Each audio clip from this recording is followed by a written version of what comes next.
ఎవరైతే ఉదయకాలాన్ని ప్రార్థనను సిద్ధపరచుకుని దేవుని సన్నిధికి వచ్చి ప్రార్థిస్తారో దేవుడు వారిని స్థిరపరుస్తాడు, వారి ఉద్యోగాన్ని స్థిరపరుస్తాడు, వారి వ్యాపారాన్ని స్థిరపరుస్తాడు, వారికి ఉన్న ప్రతి దానిని స్థిరపరిచి వారి ఖ్యాతి బహుదూరం వెళ్ళేటట్టుగా దేవుడు చేస్తాడు. Praise the lord.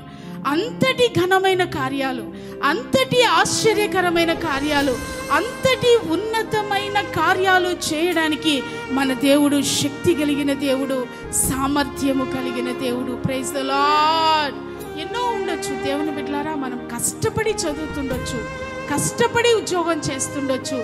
ఎన్ని చేసినా మనము మన ఖ్యాతి అధికం కావడానికి, మనము స్థిరపడి మనకొచ్చిన సంపద కానీ మనకొచ్చిన ఆశీర్వాదం కానీ స్థిరపడడానికి కేవలం దేవుడే కారణం. Praise the lord, praise the lord. మన జ్ఞానం వల్ల మనం స్థిరపడలేం, మన జ్ఞానం వల్ల మనం గణపరచబడలేం, మన తెలివి వల్ల మనం హెచ్చించబడలేం. ఒకడు దేవుని ద్వారా ఆశ్చర్యకరమగు సహాయాన్ని పొందితే ఆ వ్యక్తి స్థిరపడి ఆ వ్యక్తి కీర్తి దూరానికి వ్యాపిస్తుంది. Praise the lord.